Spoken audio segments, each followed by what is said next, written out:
And we shall continue with this old bird game. So where we left off, we were looking at this awesome room, which, again, I should state, I love the Eyewitness Museum so much. Hello. Hello, I am back. And we are back and looking at paddlers. Oh wow, that's a fancy paddler. Sorry, it took me like a whole second to process what I was looking at. Oh god. Oh, they put loons and grebes in with the anatids. Okay then. What taxonomy is this? Is your beak a bill? Can you pay for goods and services with your beak? You belong in this group. Tell me I'm wrong. Tell me I'm wrong. You're not. Also, I'm going to go ahead and do a vocal shout out. Thank you so much, Charles, for joining us on our stream. Where can we listen to your music further if we decide that we want to listen to your music as it develops and such? So, update on my field map conundrum. I decided to put a fault in it. The thing to do with field. They kind of choose complicated areas that are full of faults. True. Ah yes, the worst. Okay, I need someone to tell me to not immediately try and crunch into this shale because there are fish scale fossils on it and I need to not. Do not crunch into the shale. Okay. Unless it's to keep away from crunching into the shale. Okay, I need to try and actually finish this map and then get a good head start on my cross section before I take a nap somewhere. Crunch. Adam, I don't have backup shale though. I wish I had backup shale, but I don't. Especially shale that smells like shark oil. That was a good episode. I haven't actually seen it yet because this week in field camp has killed me. And every time I've taken a break from doing geology, I didn't want to spend more time thinking about geology. Which is like a sad thing to like admit, but it's also like very true. It's very interesting the watching, or at least watching the responses to both, because the prehistoric road trip or whatever the title is named, the one with Emily in it.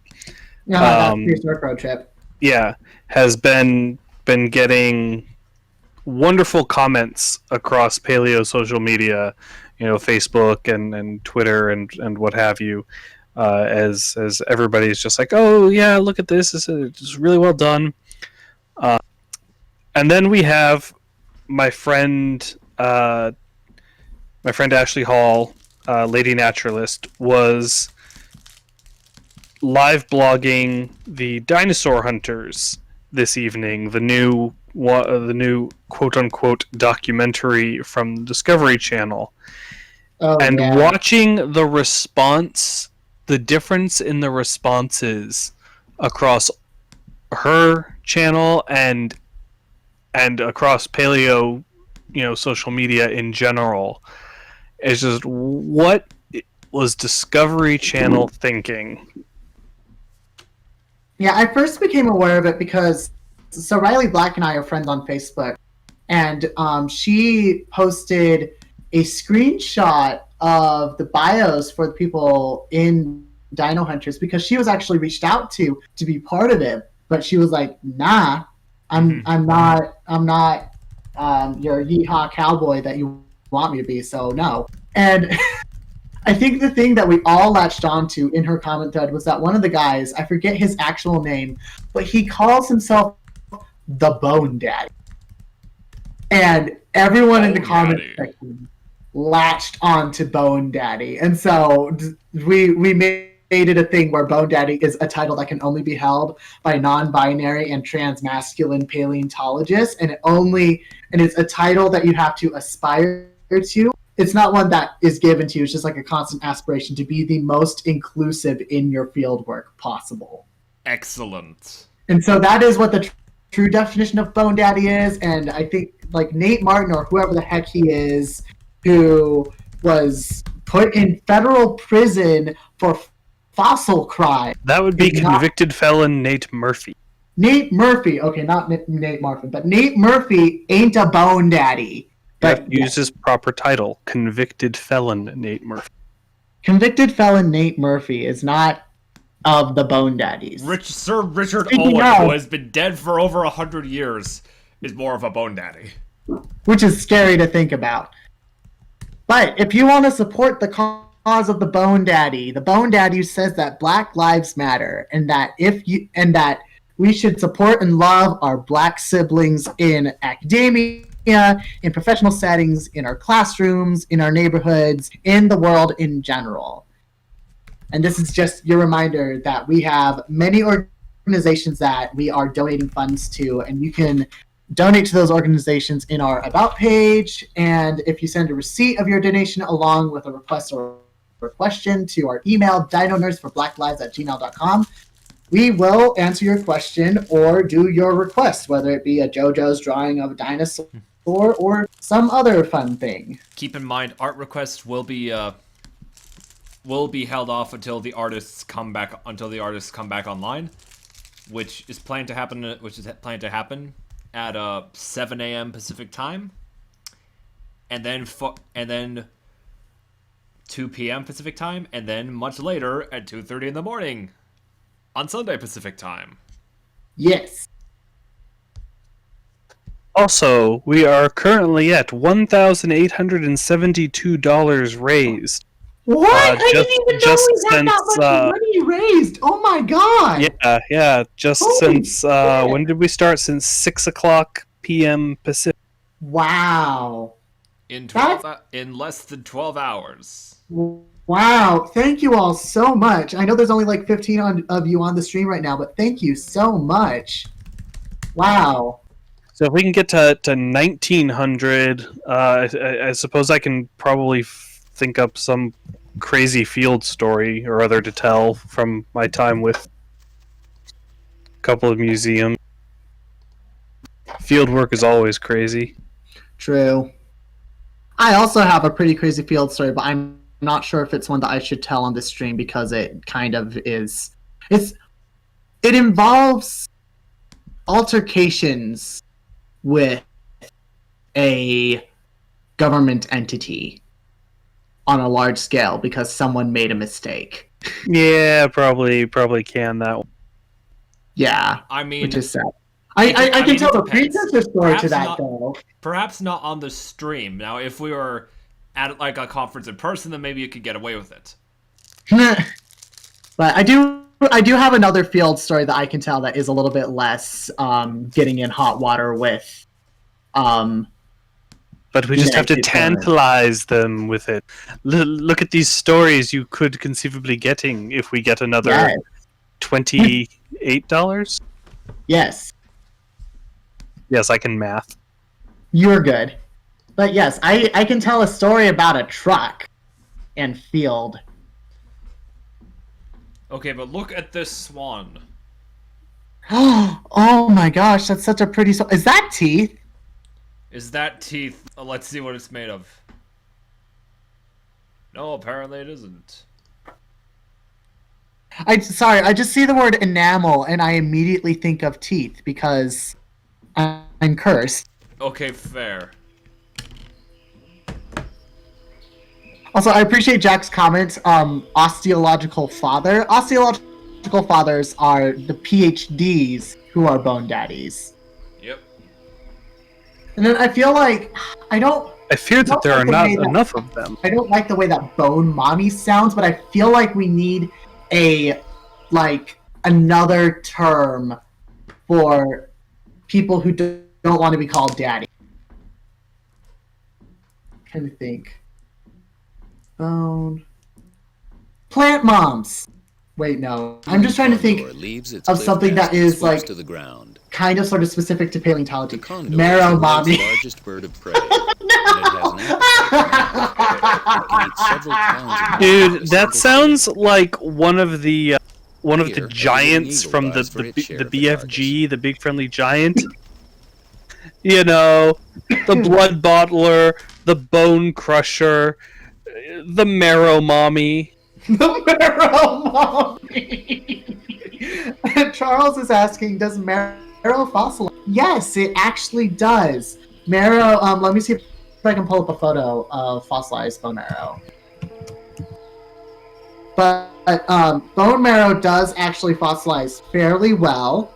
And it is what is used to help us determine what kind of metabolism dinosaurs have. At least when it comes to dinosaur paleontology. There are also as many other kinds of fossils we have, there's also often at least some amount of bone marrow associated with not necessarily with the material, but we do have bone marrow preserved from all different kinds of organisms. We got another turnaround. Another what? Another Ooh. turnaround. You spin me right round, baby, right round. Oh, shut up. No. At least I it's will not. not. At least it's not round and round by rat. So they put owls in their own section. So birds of prey logically includes hawks and eagles, harriers, falcons, secretary birds, old world vultures, and new world vultures. Let's see. They follow the Sibley Alquist taxonomy. Charles Mary Schweitzer ended up looking at collagen and blood vessels. Wasn't bone marrow to my knowledge. And yellow panda, I am honestly unsure as to how hard fossil marrow is defined. At least most of the stuff that I've looked at has been more gross morphology and like environmental stuff like taphonomy and ecological patterns and just environmental stuff. So unfortunately I can't answer that as clearly as we but in the broader sense of things, all vertebrate fossils are rare. So oh no, thank you, Jack. We've hit $1,900. Yay! Okay, do you want to tell your story first? No, you can tell yours first. Okay, fun story time. So I was doing field work with my advisor from my first university, and we were driving up to a dig site called Natural Trap Cave, which is a site right on the border of Wyoming and Montana, where you've basically got this big rock body that then had a cave go like straight down into it. And it's so well hidden by the surrounding topography that basically during the Pleistocene, animals would just be walking or running along, and then they'd fall into the pit and they'd die. So at the bottom of this 80-foot drop of cave is just this pile of death. And it's absolutely lovely and wonderful. And in 2016, I went with someone and another undergraduate to go and be in the cave and dig up like American wolves and American lions and camels and horses and stuff like that. It was super fun. Yeah, welcome to the pit. And the road leading up to Natural Trap Cave, the first part of it is this thing called ball bearing, and it's basically like made up of the like most intense like cobbles you've ever seen, and it feels like living in a bouncy castle when you're driving up the road. So anyways, we made a curve around to a less scary part. Gosh, Jack's comment, oh, I'm constantly in the pit, but now I have a laptop in here with me. Yeah, I don't think we actually brought laptops into the cave itself, but that's for another time. But anyways, so we're driving up and we make this corner, and Penny, who's the name of the science person I was with, Penny's truck is like, I'm out of oil, fill up my oil. And we had some oil in the back, so we stopped the truck, we put oil in, and then we tried to start up the car again, and it wouldn't start up. And so me and Penny, and then Garrett's the other undergrad, we were all like, oh no. So Penny made some calls to the people up at the cave, and they were like, hey, can you please come and save us from being stuck on the road on our way up because our truck is having an issue. And then the people up there were like, oh yeah, chill. And also we have our handyman here. and he can probably come take a look at the truck. So for about 30 minutes, we're waiting for the people to come back down, and Penny's swinging her long sword because she practices long swords, and me and Garrett are rock hounding in the surrounding area, just kind of like looking at rocks that are pretty and stuff. Anyways, so the people get down, and our handyman, or the handyman at the site, comes out, and his name is Juan. Juan is a human being who exists. He's very interesting, but he's also very problematic, capital P, but, you know, I won't get too much of that. But anyways, he's the kind of person that has a story from every single corner of the world, and he does the most ridiculous shit, and he knows a lot about machinery and mechanics and stuff. So anyways, he gets underneath Penny's truck, and most of us are just kind of walking around, because, like, I think another, like, 3 people came down from the top to see if they could help us and stuff like that. So we're just hanging out, and I'm hanging out behind the truck trying to find something, and I get out from behind the truck, and literally a second later, we hear and the truck starts moving down the hill. And like we had just turned a corner, so we knew that wouldn't go down like for forever, but behind the corner were juniper trees. And not just like little itty-bitty shrubs that you see on like a college campus. These were like big honkin' mother heckers that could kill a man. And so we're all just like, oh my gosh, we have to try and stop the truck, because it was moving slowly enough that someone could run and get into the truck if possible.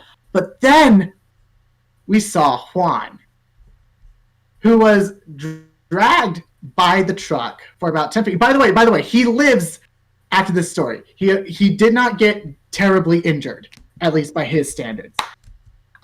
He gets dragged by the truck for about 10 feet, and then he lets the truck run over his leg, which miraculously did not. But we ended up with our truck impaled by a juniper tree, and we had to get all of our stuff out of the truck and move it up to Natural Trap Cave without the truck itself. And Juan had several bruises and several scrapes, and probably a few broken ribs. Other than that, he was fine. And that's my crazy field story, is our truck ran over somebody. We'll work on getting you to trim these stories down a little bit for the next one. Sorry about that. Jack and I have very similar energies of making jokes and memes whenever we possibly can. Oh, well, okay, that explains it. Oh, let's see. What field story will I go with? So, my first year out with the museum, we were working on a Tyrannosaur, and it had been super, super hot. So, you know, we're under the shade tarp working, but I mean it's still hot. So obviously we've been stealing quote unquote, using some of the water we had brought with us to use for plaster to you know, soak bandanas in and, you know, just kind of splash a little bit. One of the days, and importantly, we would leave like these 6-7 gallon the 6-7 gallon water jugs at the site, unless they were empty, because we weren't going to haul them back and forth. It was only a quarter mile to camp or something, so it wasn't that bad anyway. So we've been leaving the water jugs at the site, and the next day we're working, and it's hot, and so a couple of people poured out some of the water from the jug and to soak their bandanas with, and we start getting this scent, and it's faint at first, and it's like, that's weird, because what's around us? We're in the middle of nowhere, Montana, and as the day gets on, it gets a little stronger and stronger and stronger. And it's like, what is going on? Where is this? We look around, we can't figure out where it's coming from. Well, finally, we're like, okay, well, this is weird, but whatever. It's time to make a jacket.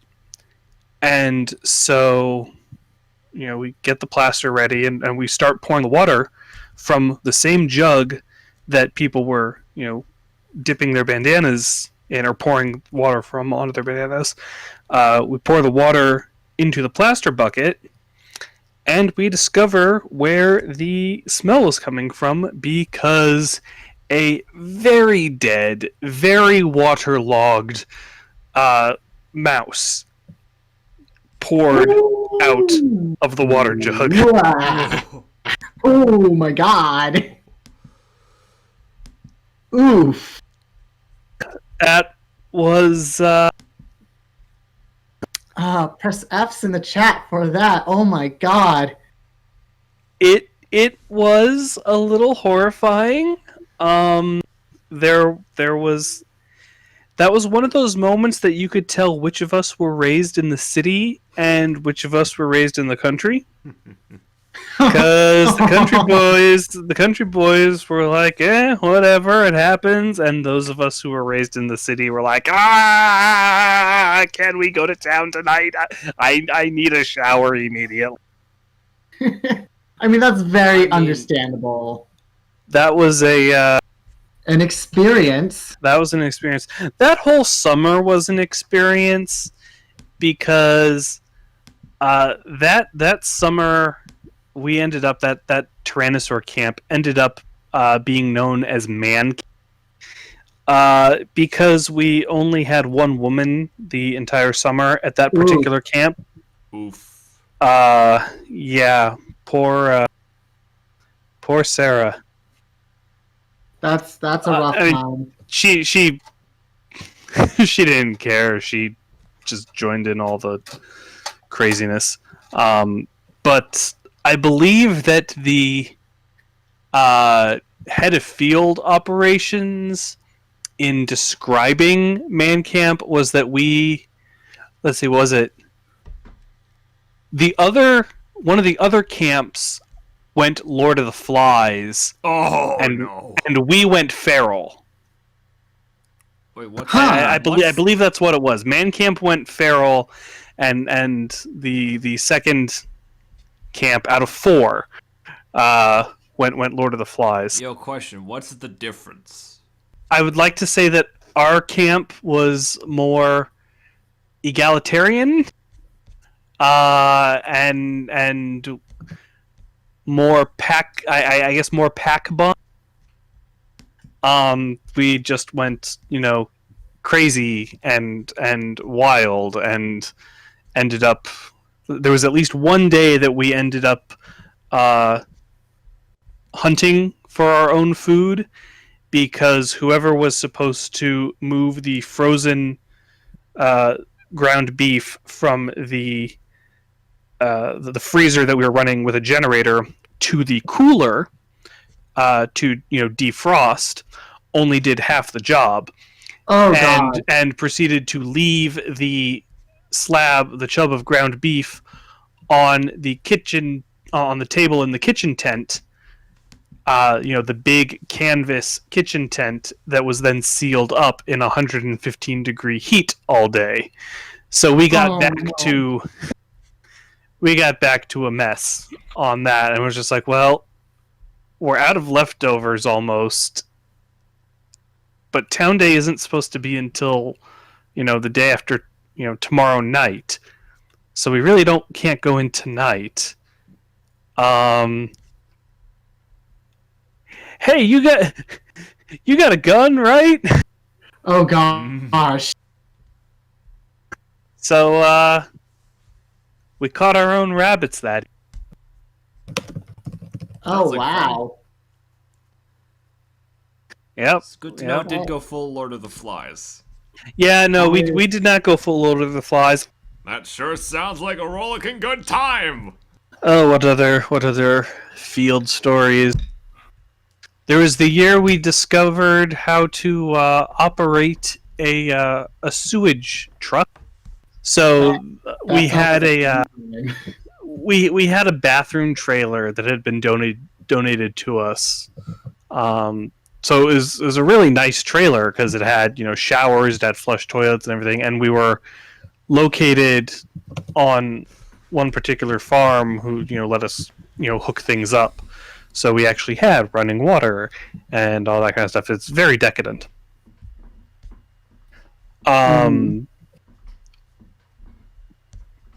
But one summer, what was that, 2013, I think? Obviously we vacuum it out and clean it spotless at the end of every summer. So it's all ready to go, the next summer. So we're 2 weeks in, I think, 2.5 weeks in, and the bathroom trailer is starting to, smell a little because we're 2.5 weeks into the summer and it's time to get it pumped out. Well, we call the guy who usually drives out or usually comes out to do it, and we can't get a hold of him. We basically end up discovering that he's in the hospital. No, he's not in the hospital.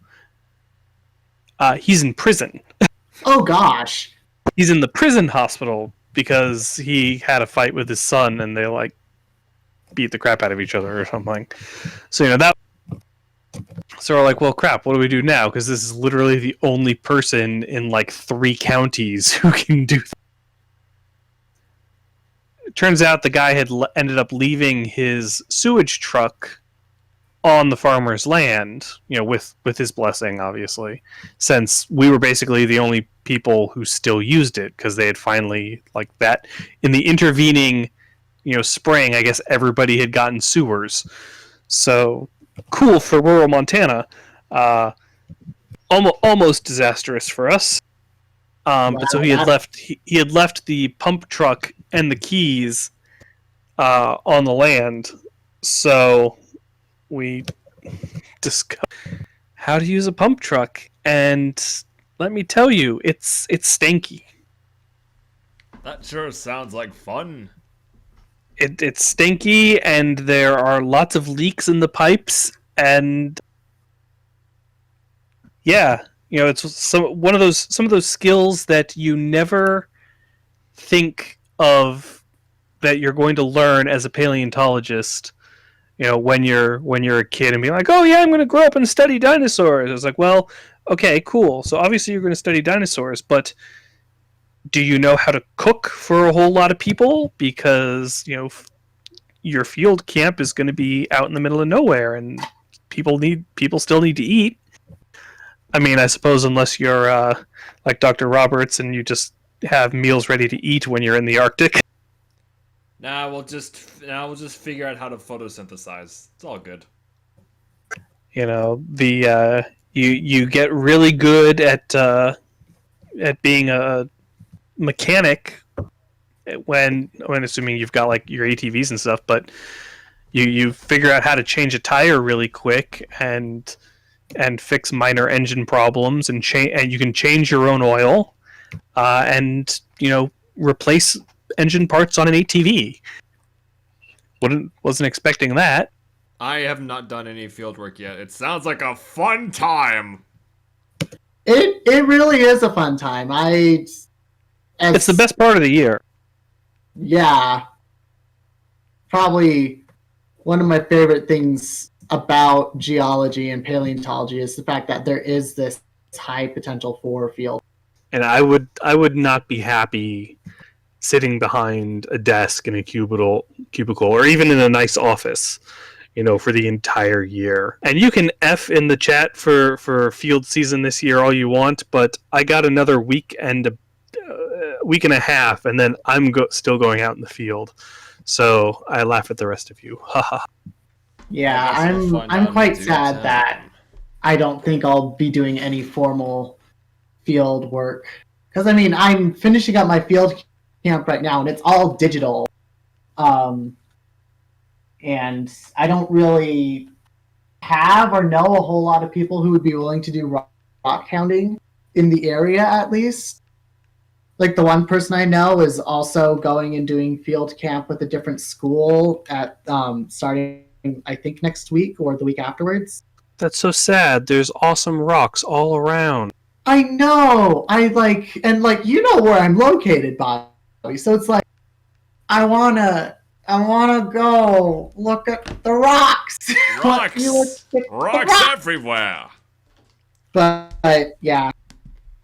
Though in like October, I did go with this friend to a place in the forest to the east with some outcrops of like big, massive hunks of potassium feldspar with biotite, and it was a lot of fun. There was snow. We got caught on snowbanks in October. It was lovely. Now we will look at game birds and pigeons. Although they are not closely related, game birds and pigeons live in similar ways. They usually feed on the ground, and their diet is made up mainly or wholly of plant food, particularly young leaves and seeds. You split owls and birds of prey, yet you combine game birds and pigeons, as well as all flightless birds on the other side of the room. I'm not sure if I get the logic here. More very vague morphology-based taxonomies are not very accurate to the evolutionary histories of organisms in general. Ah yes, like grouse, partridges, coconut. quail, pheasants, pigeons, and doves. Yes. That's this all is there not is. as broad as coconuts being mammals, in my opinion, but this is pretty interesting. I am kind of tired of the coconuts being mammals thing. Yeah, it's one of those things where it's just like every single time it comes up, I'm like, guys, please no. Guys, let me introduce you to the wild and wonderful world of cladistics! Turn your voice down, please. Sorry, I was just being particularly loud there. It happens. But yeah, it's one of those things where I'm just like, guys, please. I know it's a meme, but this is one of those memes that's starting to get on nerves. I think the featherless bipedal is probably still one that I'm like, it's an old meme, but it's a classic meme because I always love like the philosophy side of memery coming out and suddenly dissecting everything. Yeah, I find the behold I've brought you a man hilarious. I personally felt the meme got old when they started listing other things and then having a behold I've brought you an unrelated ex. Like I mean, that's what meme evolution always goes to the least common denominator once a meme has lived long enough. Much like the Toucan Wars. I mean, yeah, but at this point it was just, I personally thought after it broke past the Diogenes, it just became kind of forced. Perhaps. I don't know. I guess for me it's like, I would like look through those memes and I'd be like, I didn't know this fact. That's a pretty interesting thing. And then immediately forget it 30 minutes later. So every time a new version of that meme comes up, it's like, oh, actually, like I feel like are starting to cement into my brain as being actual things that happened. I mean, like what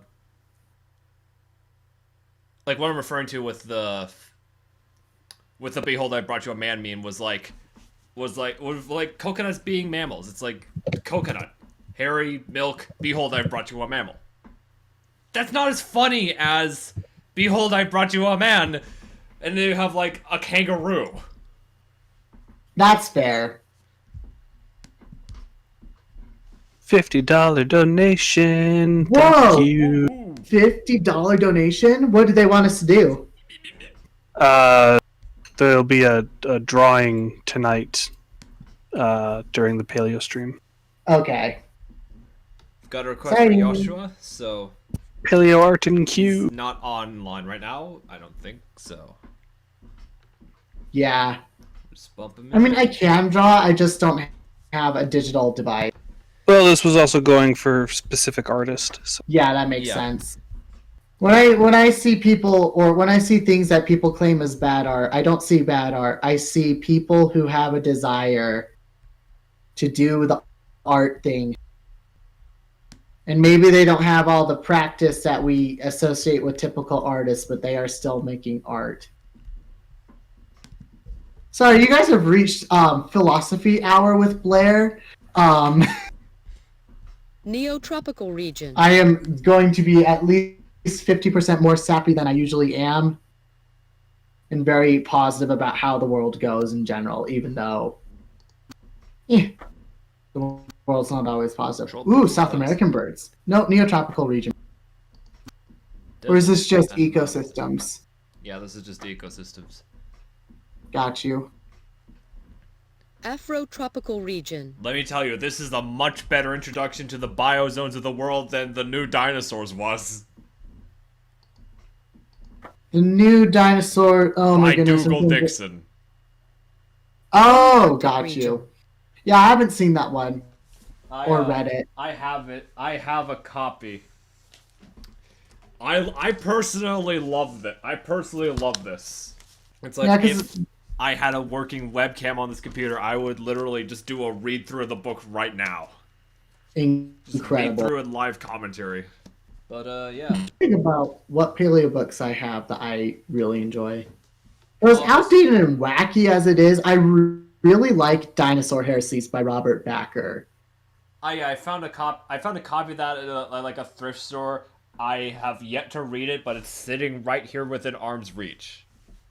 It's good. It's like Blair said, it's a little outdated at this point, but it's definitely good for the historical value. Yeah. The Rise and Fall of the Dinosaurs by Steve Brusati is really good. I have Dinosaurs and Other Mesozoic Reptiles in California. I don't actually have that one. Which I got off of Robert Molnar for like $3. Nice. Robert Molnar is a really cool dude. He's old, but he's cool. The Complete Dinosaur, 2nd edition. Oriental region. I've got Dinosaur in a Haystack by Stephen Jay Gould. I've also got his Cambrian book. I think that one's Wonderful Life. I've got the Pterosaurs tome by Mark Whitten. Ah, yes. The sacred texts. I've got Matt Martinuik's A Field Guide to Mesozoic Birds. Antarctica. Again, sacred texts. Let me see. I've also got. Oh my gosh. Wait, no, let's go back to Antarctica. I have a book about the first geologic map. I have. Oh, that's a good one. Yeah, I've been meaning to read more into it. The last time I really opened it up was a couple years ago. I have your. See, I finally managed to get it. You good, bud? Yeah. Adam just linked some actual bad art. Oh my god, hang on. Ooh, boy. Oh god. We should put this on the stream for a hot second. Dr. Holtz, if you are by any chance watching this at the moment, you are an amazing person. Just reading your email. I appreciate the fact that you are watching us be absolute fools live on the internet. But yeah, no, it's like the artistry behind it isn't as it looks like a combination of 3D modeling and photo mashing, which I honestly don't hate. They actually pull it off fairly well, but the inaccuracy it hurts me. It don't look good. It don't look like a Utah raptor. Yeah, it doesn't look like Utah raptor. Why is the eye so low in the socket? Why does it look like that? It looks like it's stoned.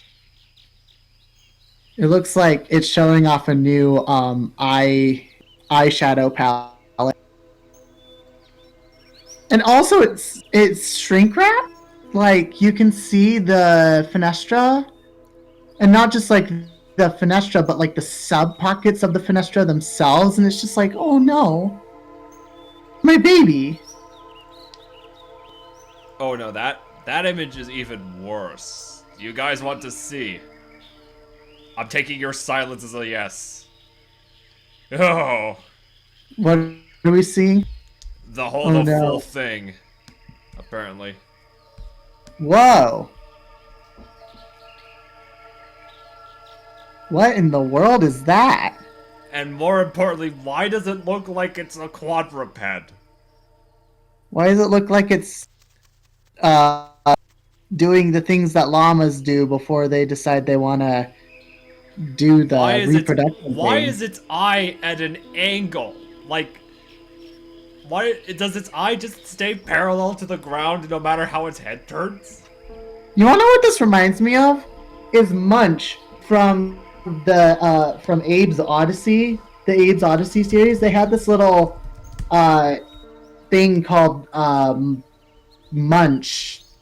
He was some sort of super duper rare alien because of overhunting. Anyways, his eyes look like that, and like looking at this Utah raptor, I'm just like, I am in 2002 playing Munch's Odyssey on my first generation Xbox and getting stuck on various levels because they're hard puzzles. I'm trying to figure out what this reminds me of. I'm vaguely thinking... No, it can't be Looney Tunes. It can't be. It's gotta be something. It's gotta be something. I'll get back to you when it ever comes to mind. All I know is that like the like first image is like, you know, very technically well done, but then like the actual content of it, I'm just like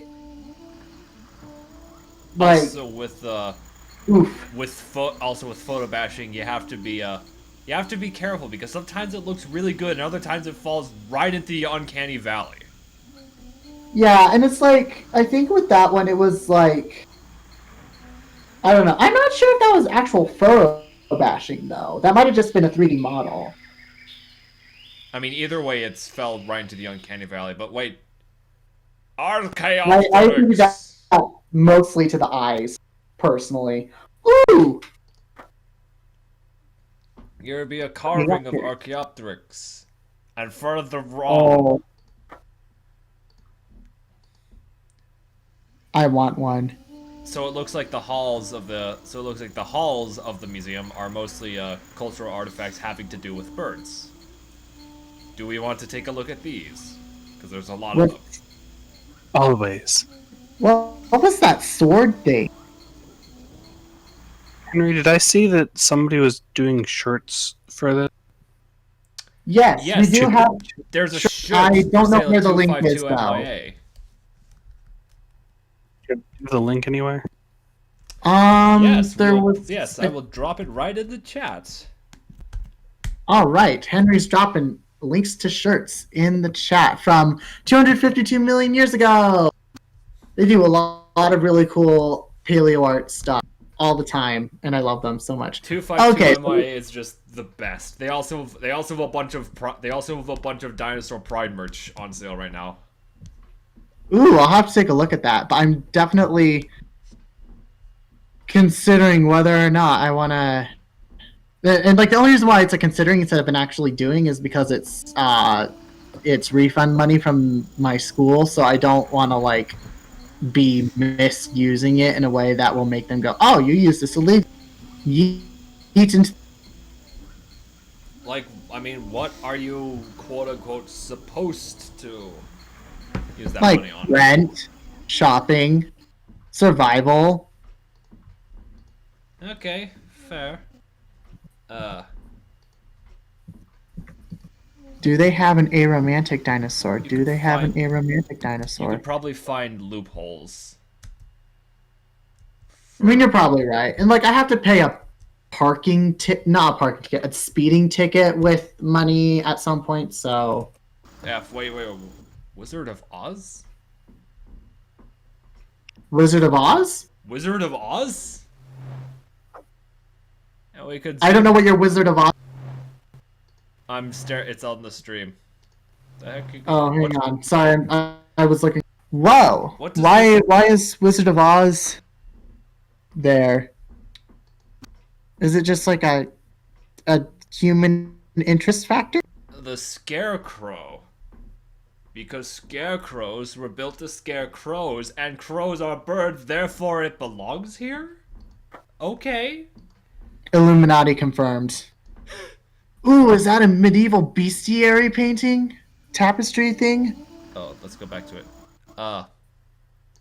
This is an Italian silk cloth called the valance. Oh, It's a interesting. type of a curtain. 1600s. I'm like reminded of the Cloisters Museum in New York City, where they have all those tapestries on the wall. Also, hello, Origami Pete. This is the first time I'm seeing your name on the chat. You've probably been here for a while. We're looking at Yes. a bird museum game. It's neat. Here's a totem pole. Ah, another rotating thing. There, you know what to do. You spin me right round, baby, right round like a record, baby. We've reached the part of the stream where I'm not even awake enough to meme properly. Well, looking at that bowl, I want to like eat soup out of it. That's true. Thanks for the reminder, Hast thou Origami seen how Pete. thy lord did with the men of the elephant? Did he not make their guile go astray? Yemenite And he army. loosed upon them Is it birds because in there's flight, birds in the hurling painting? against them stones of baked clay, Jack, I've been and he awake made them like the since like green blades. devour. I've been awake for about 18 hours now. I do plan on going to sleep in the next hour or so. Saint Francis preaching to the birds. You could make a meme out of this. There's got to be a meme you can make out of this. My memes. Or no, me feeding my memes to my wonderful followers. 18 hours is not that bad. For me, at least. I don't like to be awake for 18 hours, but it's doable. It's when I get to like 20 and 21 hours that I'm like, don't like being alive right now. Hence, Small taking bird. a nap time. I wonder how many memes you could make out of this. Out of which one? Just this hall, these halls. You can make a meme out of this. That should become a meme. You being able to. I make a mean, meme isn't it already a meme with you can make a religion out of this? No. Yes.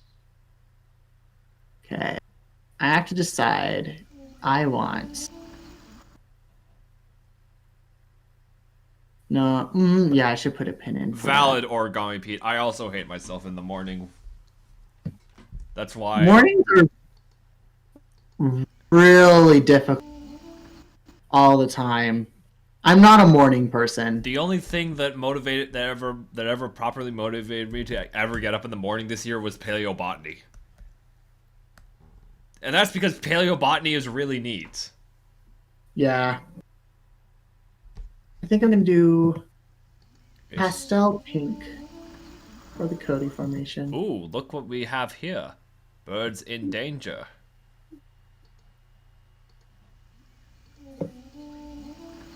Conservation strategies. Pollution. Habitat destruction. And look here. A kakapo. Kakapo? Yes. Baby! Baby! It's obviously a taxidermied kakapo. Baby! This strange parrot from New Zealand is heavier than other parrots. It cannot fly and even walks slowly. It hides all day in a burrow, then comes out at night to forage. It feeds by chewing leaves for their juice and spitting out the rest. The kakapo is seriously endangered. It is easy prey for rats, cats, and stoats introduced by white settlers. Only a major government program has saved it from extinction. Nice. They're so good. I love kakapo. I want a kakapo. I know that will never, ever, ever, ever, ever, ever, I ever. think there's like, what, 30 of them? There's closer to 200 now. Oh, that's good. That's Yeah, It no, was, they've increased their numbers in the past decade pretty heavily. It was also California condors where it got down to like 30 of them. Yeah. And now they're at like Kakapos got down to about 50, I think, at their smallest population number. yeah, California condors got down to around 30, and right now they're over 400. So that's doing pretty good, I'd say. As of May 2020, the New Zealand Department of Conservation showed a population of 210. Nice. Flight patterns. And then, yeah, it was brought down to a low point of about 50 in the mid-90s. Swifts. Why do you fly like this? For fun. Herons, ducks, and vultures. He has befriended the loops. He has befriended the loop. No, he has merely befriended the loops. The loop. I love the loop. Question. What's So your much. I wish I could have this as a pet animal, regardless of the resources you need to care for it, safety, or conservation status? Well, to be completely honest, I have like 50 of those. It's a tie. Okay, so it's like a three-way between a coconut crab, a hyena, and a kakapo. Now, if a time machine falls under unlimited resources, well, you know the result of that. We call that Huxley Paleozoo. Valid. I mean, if you want a Eurypterid, I know one of the Paleo plush things has a giant Eurypterid. It's actually over on my bed right now. I desperately want the body pillow Eurypterid so badly. I don't That know was if you're the on. best $100 I've ever spent. As God, as for I- if we're restricting this to like modern things, then a good deal of lizards, a good deal of birds, a bunch of land crabs, because land crabs are very, very cute. True. Probably some sharks. Definitely. I like the what's kakapo, this? like the Adelie penguin. Oh, nice. They have like a whole diorama.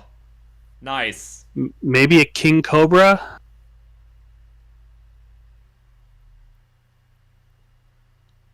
I would also want to get a Haas eagle. I want a big, big, big bird. Now, if we're including extinct things, then just an army of pterosaurs. I wouldn't mind having like a little trilobite cage, or like I guess it would be a tank. I would get An I would army of Asdarkids. I What would- did Habib call them? Murder giraffes? I would ride a Hatzegopteryx into battle. Just like yeet yourself into battle. Goose egg, you are located elsewhere. Bird watching. Don't mind me, I'm just like In a few being habitats, obnoxious such as and lakes talking and out loud mountains, about my birds map. can be so far away that not even binoculars make them clear. So the only way to see birds like this kite harassing its prey is to use a telescope. Telescopes magnify more than most binoculars, but they have a small field of view and are more sensitive to shakes, so it is Ooh, important burp. to rest them on something solid, like a tripod or car. Arthropod plush. Ooh, that's actually a good idea too. I have one life-size paleo plush, a Neurognathus. Oh, A Neurognathus is just so adorable. Using a good pair of binoculars will help you to watch birds Oh, in most habitats that's right. An without getting so Arthropod plush close would that be you amazing. disturb them. Good birding binoculars magnify It would birds be 7 and best 10 friends times with the and are Eurypterid. ideal for watching birds like I have a blackbirds and fun blue-tips fact feeding about at a backyard Eurypterids table. that Henry and Some Bobby binoculars already know. magnify more But do than this, people on the but they stream want to usually know my have a fun small fact about field of view, Eurypterids? which means that you see less of the sea. Yes. Well, then you should donate to Black Lives Matter. Yes. Yes. Donate to Black Lives Matter. Donate to our stream and give us money. What should the benchmark be for me telling my friend? For the record, you're not giving us money at all. Yeah, you're not giving us A money. You are donation. giving At this point, organization honestly, at this time of night/morning, just a donation would probably do. That's fair. But the money you Dollar donate donation will work.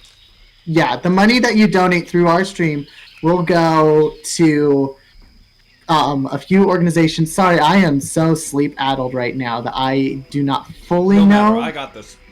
Okay, you So- got this. Follow the link to our about page, and you can donate to several good causes, including bail funds including bail funds, Black Lives Matter, and renewal campaigns, in which you could directly support initiatives to help Black and Latinx communities. Nice. Yes. So those are the organizations. Okay, $50 off from hitting $2,000. All right. So either we get to $2,000, or right before I go to sleep, I will tell you my fun fact about Eurypterids.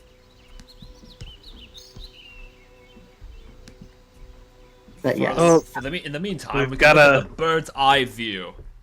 We got a question The already. duck Oh, uses wow. its vision as an early warning We got a system. big Its donation. eyes point sideways, Thank you, allowing Becky. it to see almost all around. Thank you, without moving Becky. its Where are we head. at? Its vision. We are at $2,025. Nice. Thank you, Becky. So I guess you really wanted that Eurypterid fact. Actually, it's a question for Karen Chin later. But guess what? Oh, okay. Never mind. But guess what? We hit the benchmark. You also get your Eurypterid fact. Okay, that's fair. All right, so question Karen Chin later. But so this is my Eurypterid fact. Based on the structures on the exoskeleton of Eurypterid, it is likely that they would have fluoresced similarly to how horseshoe crabs and scorpions fluoresce under UV light. That is my Eurypterid fact. And that I learned that while writing a paper telling people that they were wrong about trying to place horseshoe crabs within arachnida. But anyways, that's a different point, some point later in time. But yeah, no, it was really cool because I was like reading all these papers, and then this one paper was like, oh yeah, no, they totally could have fluoresced. And even though the fossils themselves didn't fluoresce, I don't think the fact that they had the structures that horseshoe crabs and scorpions have on their exoskeletons that make them fluoresce is highly indicative that they also would have likely fluoresced. It's awesome, isn't it? Yeah, horseshoe crabs fluoresce. Give me a hot second to get an image. I guess like fluoresce they glow under UV light. I think fluoresce is the right word for that. Yes. But they don't fluoresce nearly as well. No, I guess they do fluoresce quite vividly. Give me a hot second. Oh, this Facebook link. No, I want a YouTube link. Give me a YouTube. I guess I'm going to YouTube and looking up a fluorescing horseshoe crab. But yeah, no, horseshoe crabs can fluoresce pretty brightly.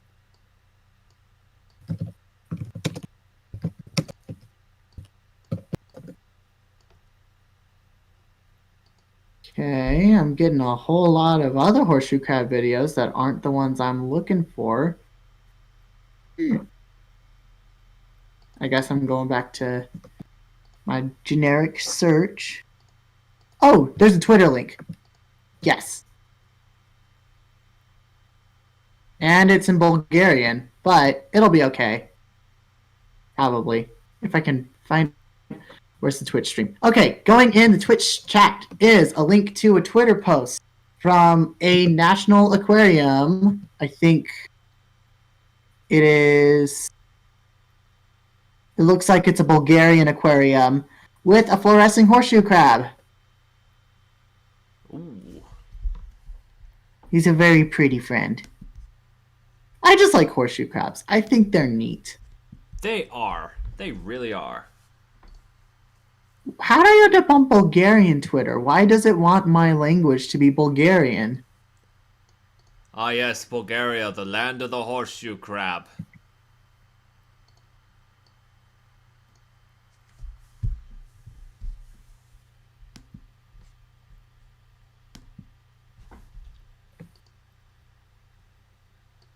A duck uses But its yes, vision horseshoe as an crabs. early Alright, I'm warning going system. to Its eyes point sideways, allowing it to my see almost all Twitter around away without and moving hopefully its find head. out whether or not that Its clears vision my is not cache particularly of keen, but Bulgarian it is Twitter. good at noticing anything that moves, even if it approaches from behind.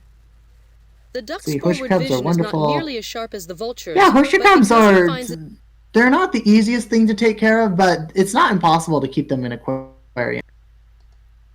A vulture uses its eyesight to spot food Jack, from great Jack, distances I as it hate to circles tell you high this. above the Horseshoe ground. crabs aren't In each crabs. eye, the central part of the retina, the they're screen where the chelicerates. light is focused, is packed with light-sensitive Yeah, cells. most of the time they are deep sea These animals, cells but they give come the up eye to extremely land high to resolution, make which means babies. that it can detect very small objects.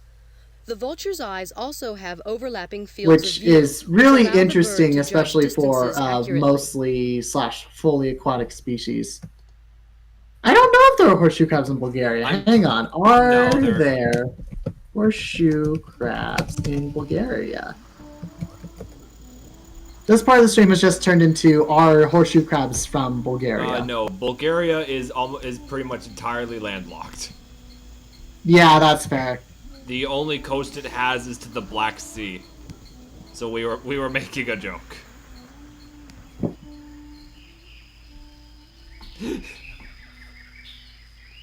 I should note that Crab Facts is a reference to Bat Facts, which was also 100%. Crab facts. Did you know that spiders exist? Hashtag crab facts. Come away, Hawkins, Silver would say. Here's Captain Flint. I calls my parrot Captain Flint. Sorry, I have a lot of Famous useless buccaneer. information about And the parrot would chelicerates say in with great general, rapidity, which are not "Pieces of eight, crabs. None of them are pieces of crabs, eight, and crabs are pieces not of eight," chelicerates. till But... you wondered that it was not out of breath, or till John threw his handkerchief over the cage. Oh, another fun Bird, fact he would say, about horseshoe crabs. is Did you maybe know 200 years that old, Hawkins. they, lives forever, when they mostly. walk around on And if land, anybody's seen they have more specialized wickedness, parts of their it gills must that be lock the water devil in so that they can still Silver had breathe two while guns on slung land about because they do one not have before the and one right behind, breathing besides the great apparatuses cutlass at for his waist, breathing and a pistol in each air. pocket of his square tail. Chelicerates are neat. They are. They really are. Now let's see, what is this, There was an old man Oh, with hey, a it's beard me! who said, "It is just as I What's feared. you? The, Two owls the and a bearded hen, man. 4 larks and a Oh wren my gosh. have all built their You've got nests in 4 my beard. larks, a wren, 2 owls, and a hen in your beard, Henry. Yep. It's bigger on the inside. Yep. I was gonna say something more like take a shower. Oh, you could knight's helmet with an eagle head on it? That's awesome!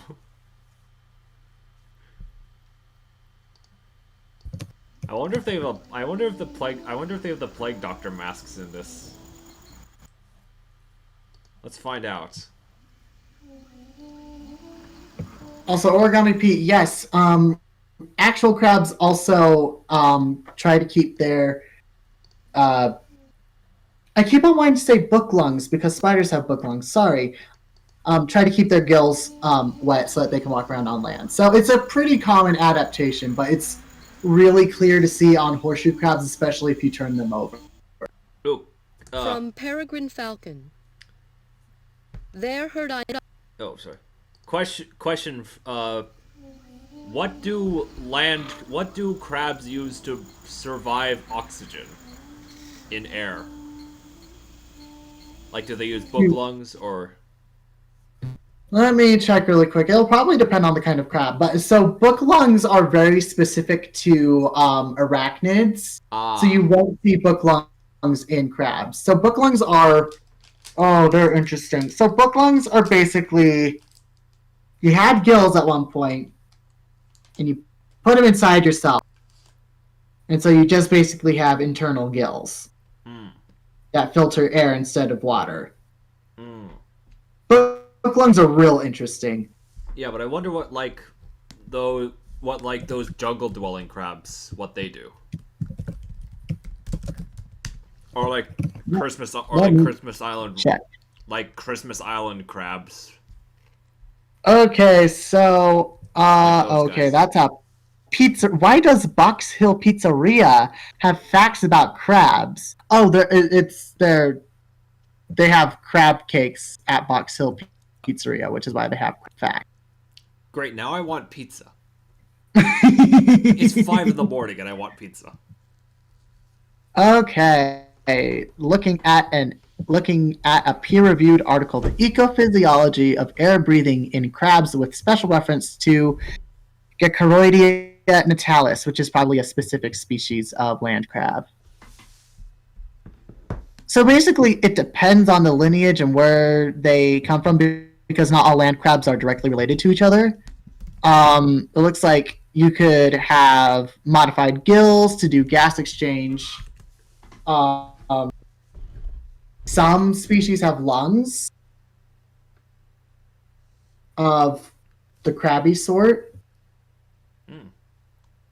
which is really interesting. Hang on, I have to look that up now. Crab lungs.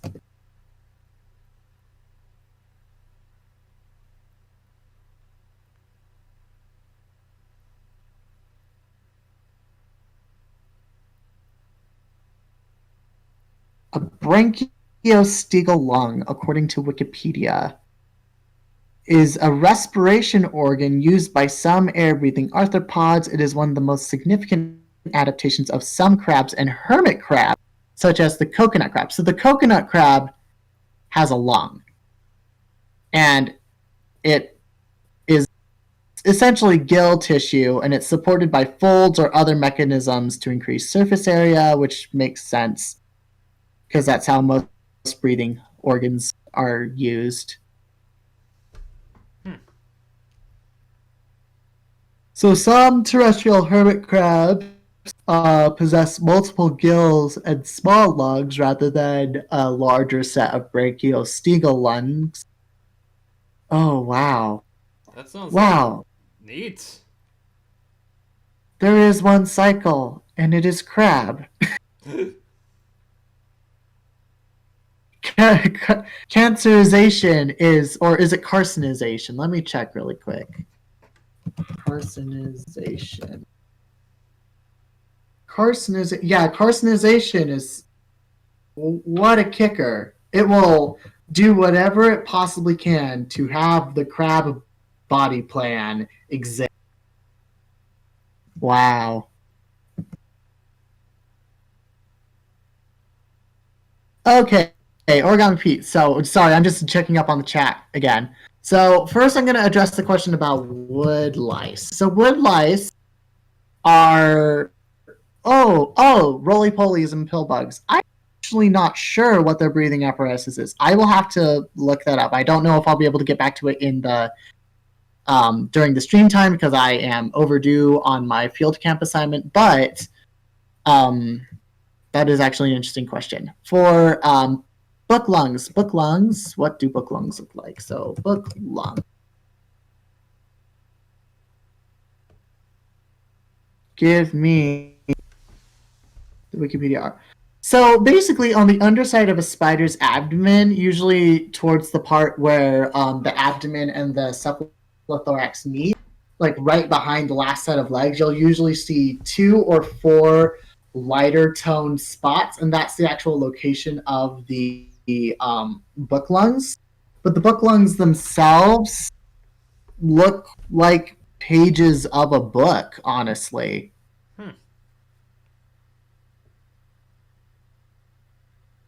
Like, and horseshoe crabs, apparently their specific gills are called book gills because they, again, look like pages of a book. Like, just imagine really small pages of books that, instead of having words on the, filter oxygen. or air rather. This is super neat. Today we are learning about Arthropod Anatomy. Yay! Oxygen readers. Pulse oximeters.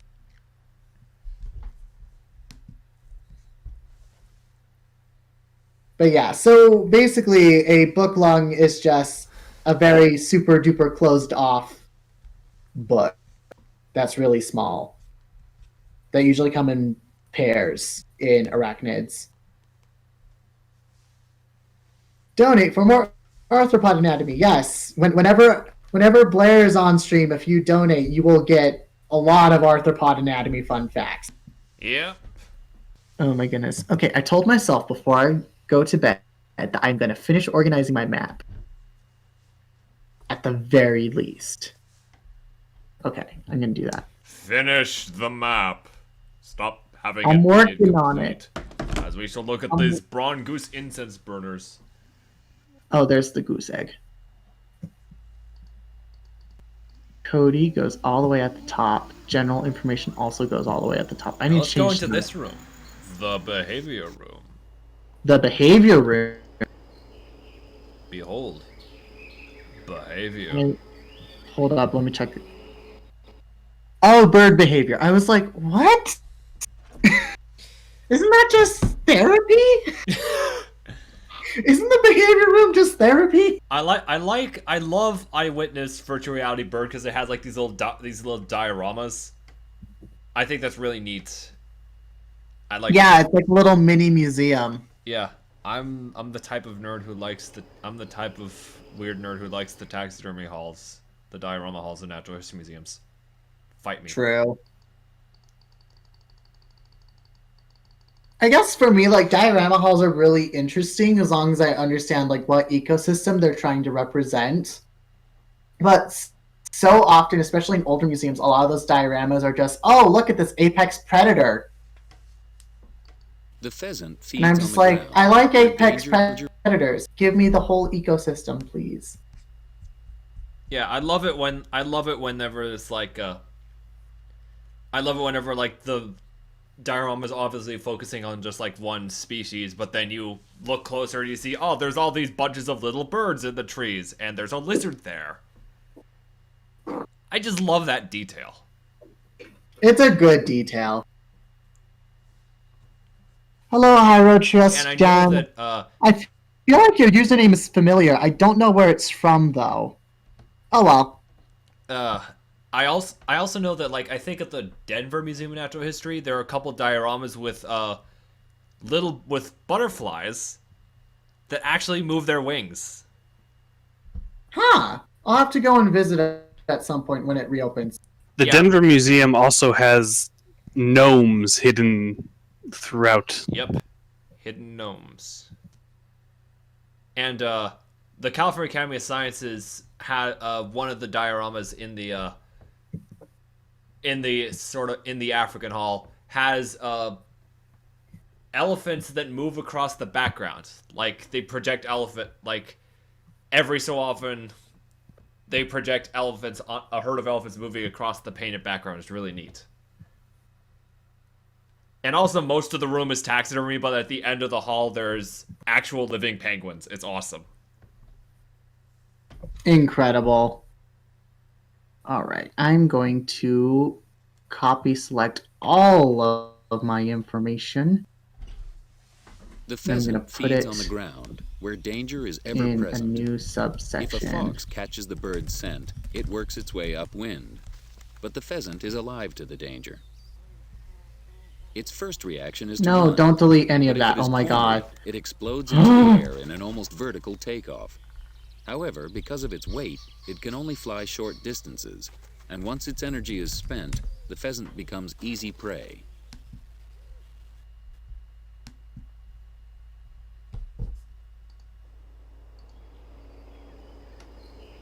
Hey, what's this in the corner? Migration. Let's take a look at this. Migration. Migration. Migration.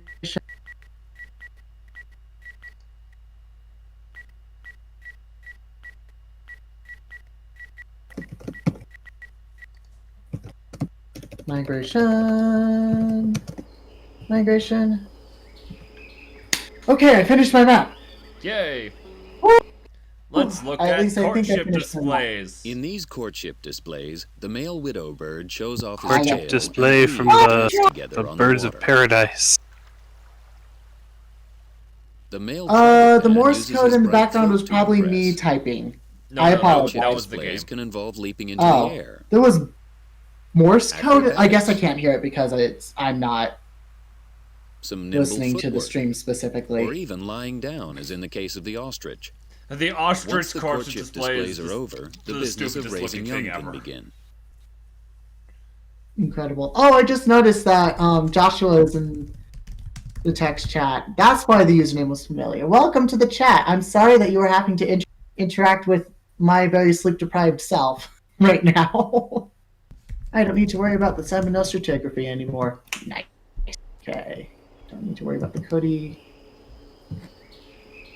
I don't think I care about Google Earth right now. Or the other Google Earth. I care about that, but that can go elsewhere. Don't care about day... No, I do care about day 5 questions. I need to leave you open.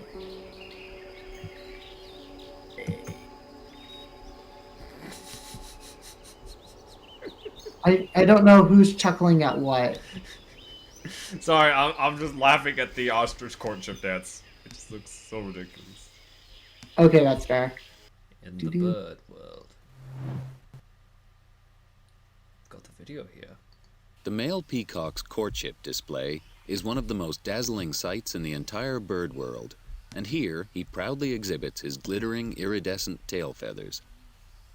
The female, or peahen, will only mate with him if he seems fit and healthy. Ooh, we might get Haley on, although she's still waking up, so... Oof. Props to Yes, Haley yes, for well, waking you up could join earlier us than in the I voice ever chat. did. Let's take a look at this. During the breeding season, male birds find Join a us in the territory voice that chat. will Join provide us, food Josh. and shelter for their young. In this example, 9 male Eurasian robins have claimed a territory. Transition The boundaries goals are fit invisible and to healthy us, but not to male the robins. peacock. Some That's follow a natural move. barriers, but others cut right across roads and gardens. 1 year Hi, later, Joshua. there are just 8 territories to Hello. be defended I am against Hey, Joshua. rivals. This is because robins have a short lifespan. Hey and Joshua, each you have a you have an After art a severe- request for this evening. I have seen. I actually know there will be at least 2. winter, even fewer Ooh, Some exciting. Turkey, they wanted Fewer to male robins survive, donate and and each have survivor is something able to claim along the larger lines of territory. speculative evolution. On this piece of Requested. ground, the number has now Ooh. dropped to 4. Nice. Good stuff. Indeed. I wish I were participating more, honestly, but a lot of stuff happened, so I am on the sidelines helping maintain shenanigans. Hey, maintaining success. shenanigans is one of the most vital parts of a super stream like this, because That's once when you're into the actual scheduled stuff, when we get the talks, when you know Aubrey was in here and I'm losing it, but when the other people were in here, and you know the talks just go by themselves. The art, you know, runs mostly on its own because artists are amazing. But it's these large dead zones where there's nothing really happening, and you just have to kind of ramble. Yeah. That needs the glue. Yeah. That's why I watch videos of house martins nesting. The house martin's nest is constructed In a graveyard! saliva, which is soft when mixed, Oh, but how hard on goth. cement. The cup-shaped nest has a small entrance hole at the top Goths and would originally have been built aren't in nearly cliffs. as But as original as wild birds are, habitats honestly. increasingly All disappear, Goths do is they house look martins outside have and they look at adapted what to birds nesting do on and the they go, sides I of should do buildings. that. But what about the birds that are goths? Well, birds are inherently goth by nature. Also, to any goths that are listening in, I love you and I adore you. But I also feel like I have to state the truth here. And the truth here is that all human subcultures vultures mimic some form of animal, and that animal is usually a bird. I mean, paleontology is pretty goth. That's true, yeah. Like, by nature of being paleontologists, I think every paleontologist is at least goth adjacent. I don't feel that way, but Yeah, I don't own nearly enough black clothing for that to be the case.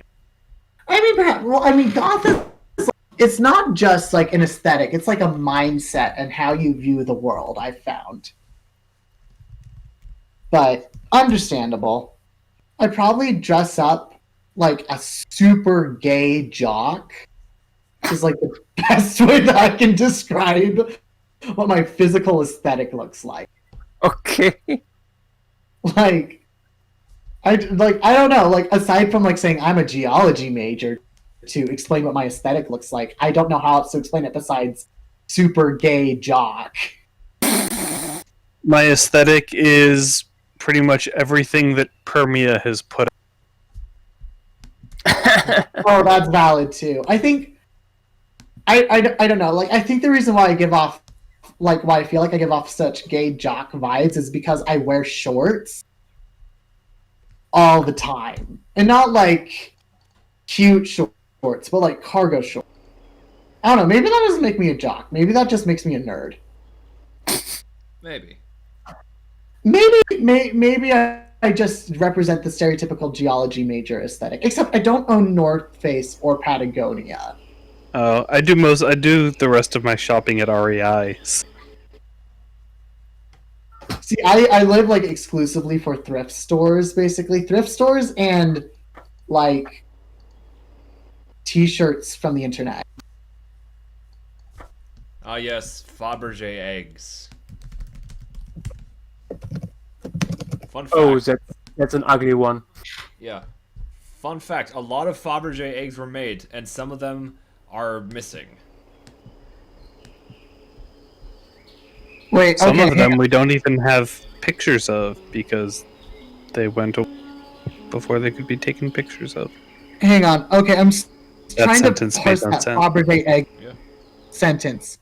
So you said that Fabergé eggs have mates, and some of them are.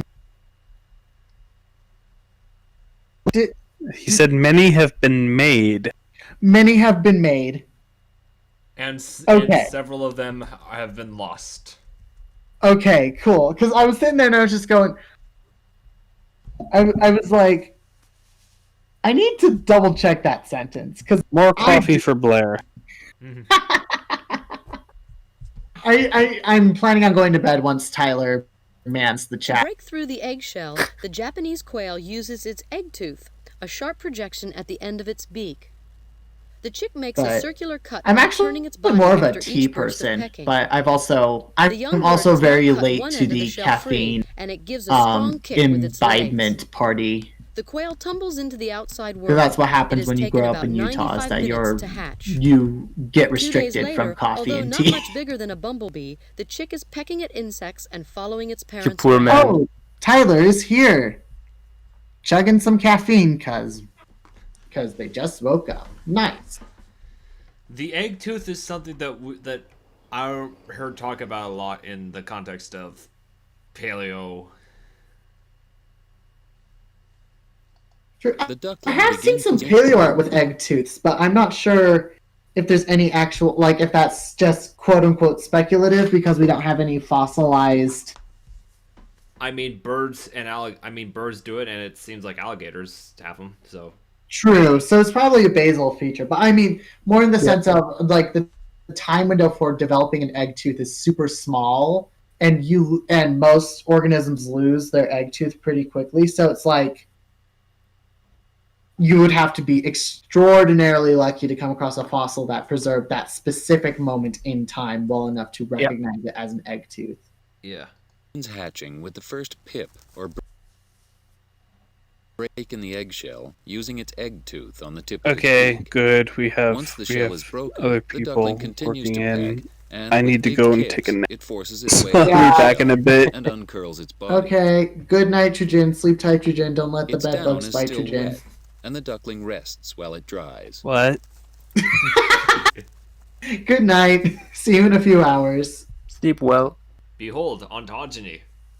Ontogeny. Penguin Look at that ontogeny.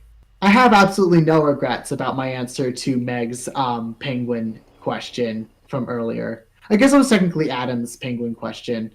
Yes. Or was it Meg's? Yeah, it was Meg's penguin question. For young wood ducks, home is a tree hole as high as 30 feet For those who above were the not in the ground. chat, Within 24 hours Meg of hatching, asked they everyone leave what the their nest. favorite penguin The was, ducklings scrabble toward and the entrance, I responded spurred with on a by the gif calls of of their mother Pingu waiting far dancing. below. Then, one by one, they jump into the air and sail downward. Because I don't know how Their to wings and answer feet a act serious like question parachutes, at and all, their fluffy ever. plumage helps to slow the speed of their fall and cushion the impact as they hit the ground.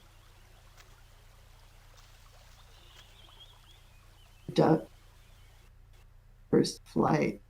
Sorry, I'm like slowly powering down here, so I will become much more spacey than I have been, which is saying something, because I am very spacey all the time.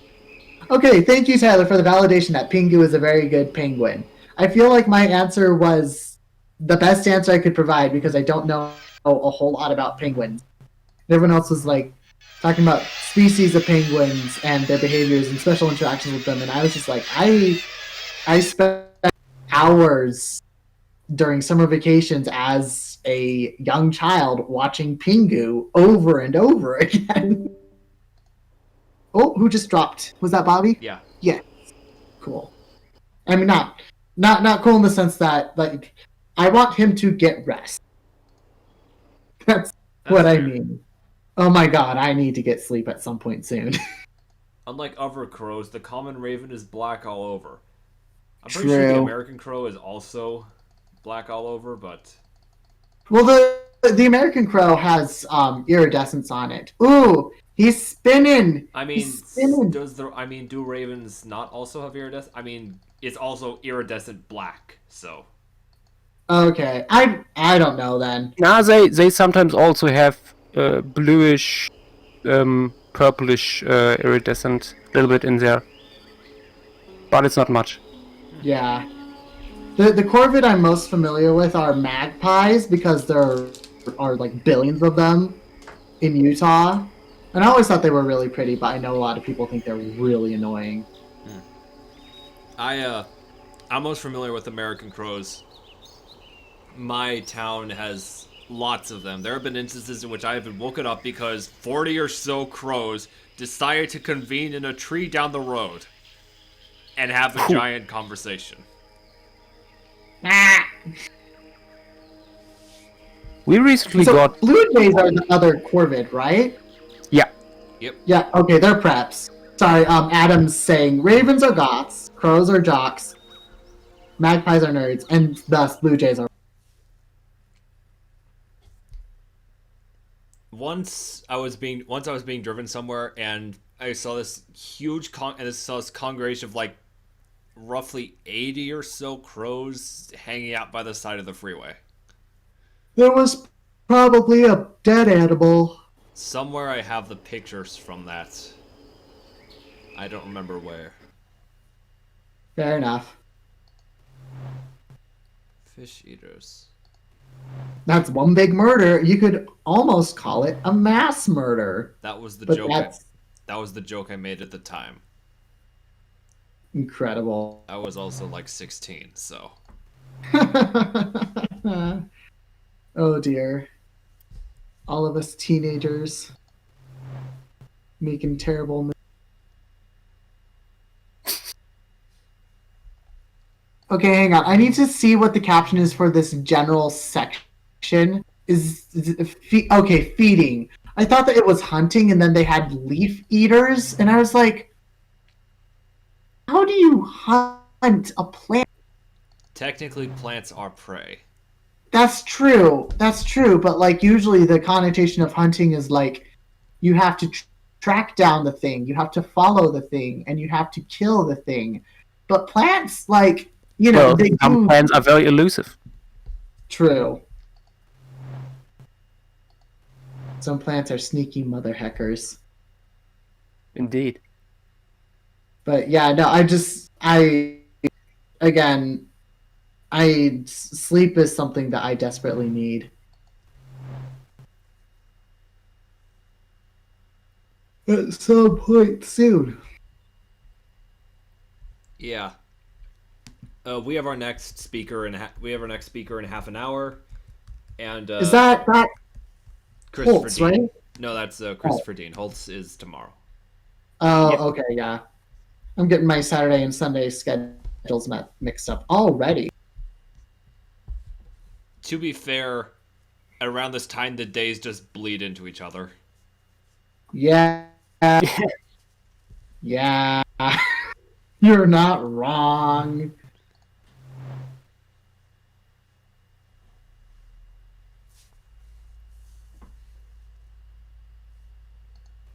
Hadrosaurs are the most frightening predators of Leaf.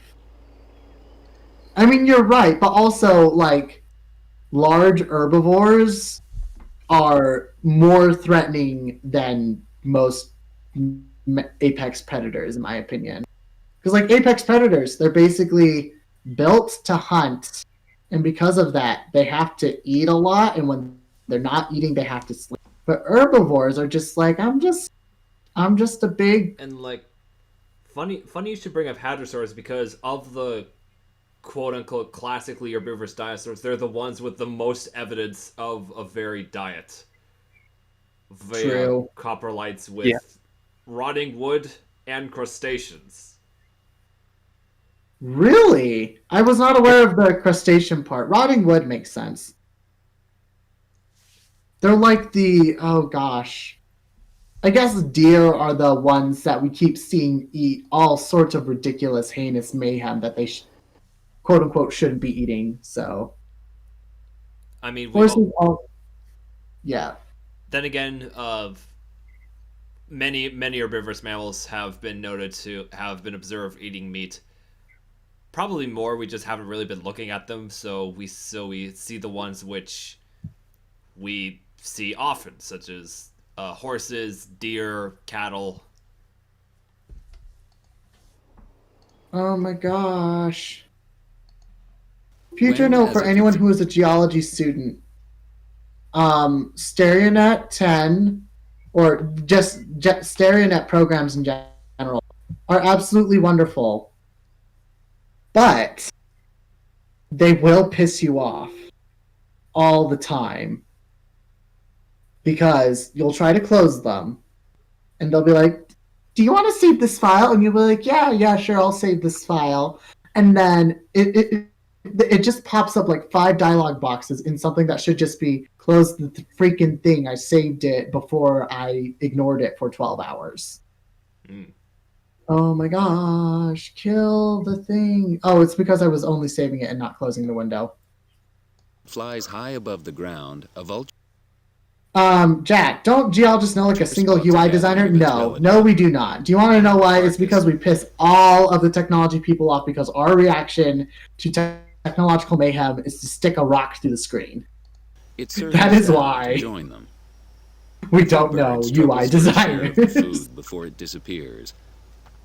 I mostly kid. I know a fair amount of people who actually know a lot about computers, but no, we like our programs looking like they were built with Windows 98. The smaller species usually arrive first, sometimes in large numbers, and are later pushed aside by their larger, more aggressive relatives. Those are some very nice vultures. They're being very polite about that carcass. I'm being very sarcastic, by the way. I couldn't tell.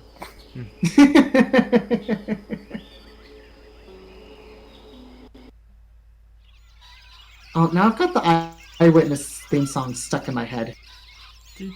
Oh, yeah.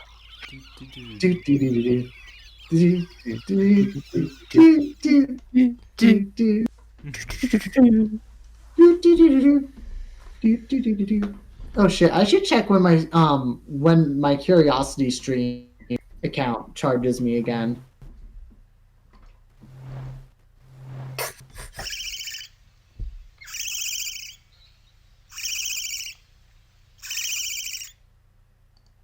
Because I needed it for thing. I guess I should check to make sure that I don't still need it before I cancel it. Not that I don't like having it, but I haven't utilized it as much as I thought I would.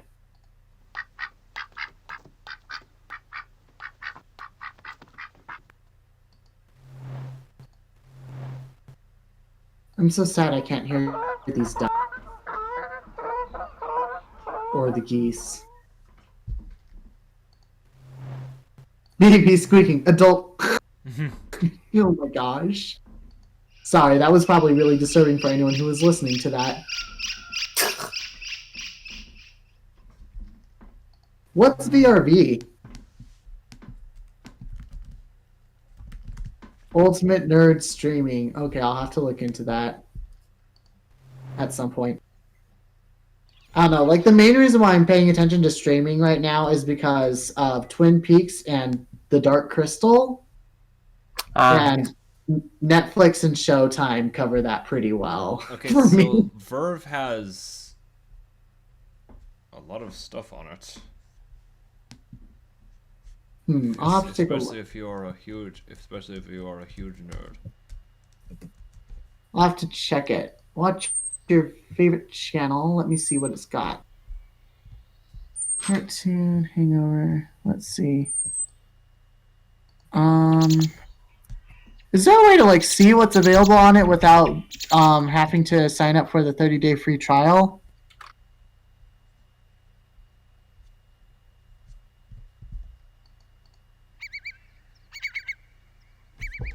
Let's see what it's got. Okay, Boomerang, Cartoon Hangover, Crunchyroll, High Dive, Mondo, Nixplat, Rooster Teeth, and then Select for VRV. I don't know. I guess for me, it's like I so rarely actually watch TV shows or like documentaries that. Well, okay, I can't say that I don't watch documentaries. I watch a lot of Bondi Event, though I guess that's like reality documentary. I don't know. Anyways.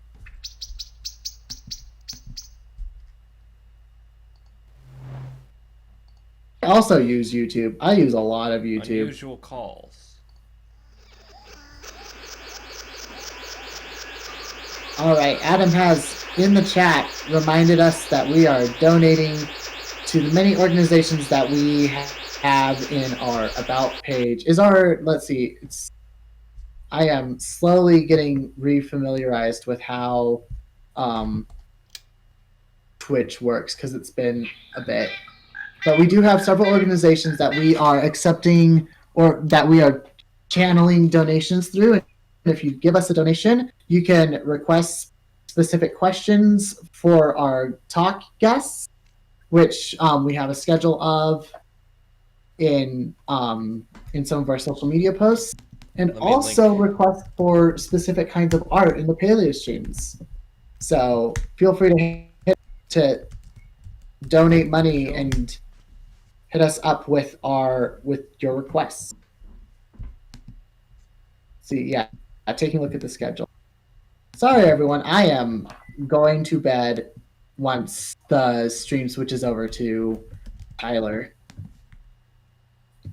But yeah, so our next art shenanigans is going to be at 8 a.m. Pacific time, which is in, let's see, right now, which is going to be in about an hour and 40 minutes.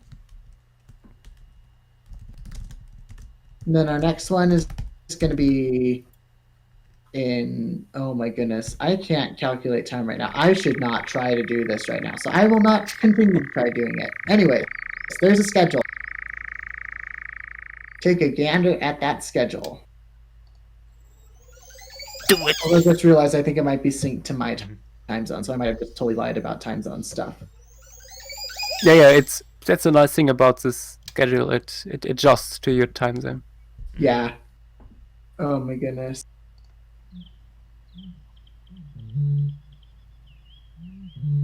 I'm definitely gonna have to sign on for Sunday stuff. Saturdays are usually the weekends are usually when I do my chores. So I need to do laundry.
What non-vocal? Okay, I have to read the descriptions of these non-vocal calls really quick. Oh, basically playing the drums with their beaks. Okay. Okay, we're good. On to song.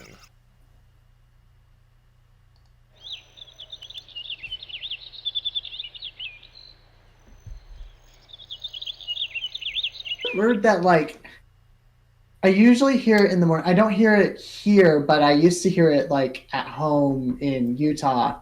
That like does the like. Let me see if I can mimic it. Hang on. That might have been too quiet, but it's like a series of whistle-like sounds. I don't know. I always thought it was a mourning dove, but I'm not sure if a mourning dove would actually be able to make that kind of sound. Where's Jasper when you need? Where's Jasper when you need your bird calling and bird watching information? Damn it, Jasper. But I guess I could always hit up the Blackbird hashtag and be like, "Hey, folks, you know more about birds than I do." Ah, that's cheating.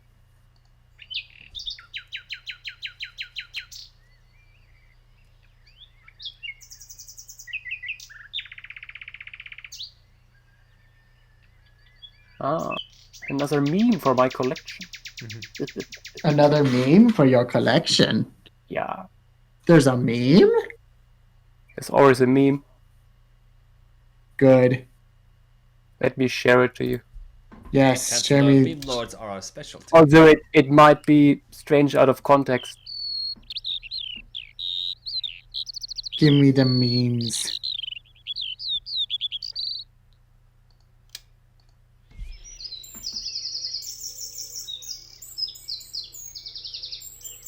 I think the general idea of the meme is good. I don't fully understand it.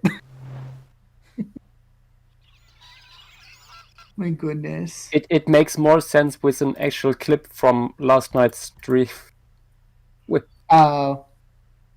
Ah, yes. Species identification.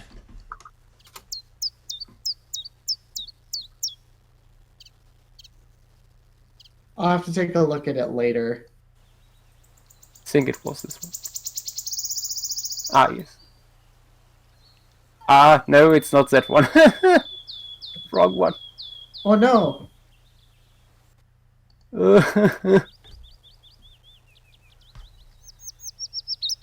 Okay, the stream has its own memes by now, but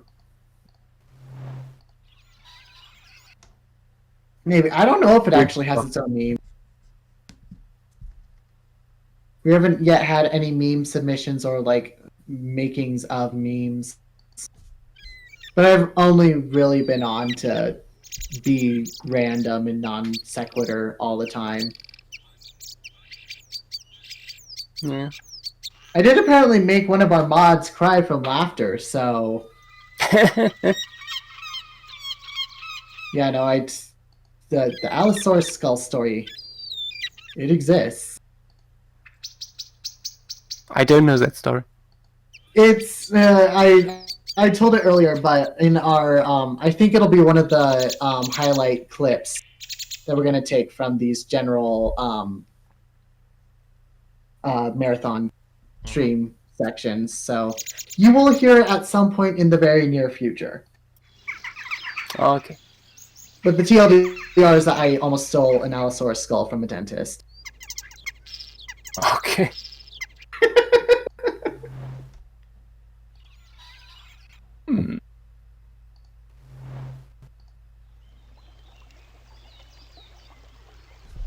Corey.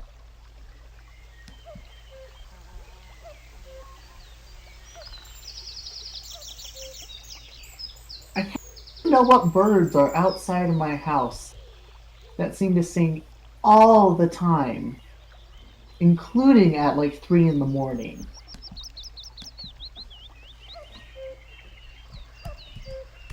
They're probably sparrows. I found the kid.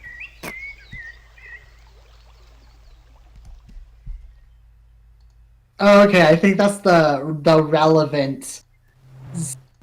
The relevant information is in the title. The title is. I haven't. Was this from earlier in, or was this from a separate? That it must be a separate stream you did. Oh my god. Yeah, it was from last night's stream. We stopped right before this one premiered. Okay, that makes a lot of sense. Oh my god. And I snuggled into my beanbag where I usually are located when I draw. And I noticed, ooh, I have a lot of air in my stomach.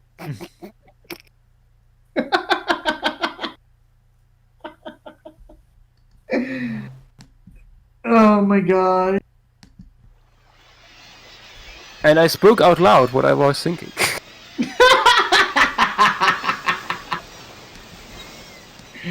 Oh gosh. Live streaming your life. Oh my god. It's the purest live stream of all. True.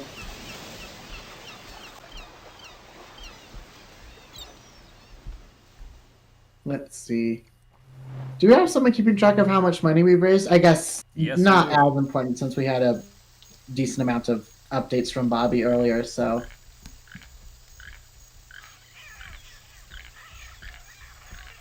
I'm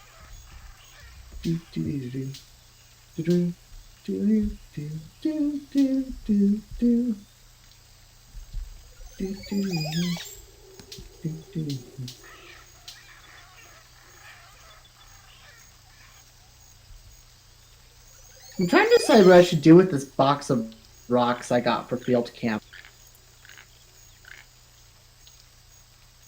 Because, like, on the one hand,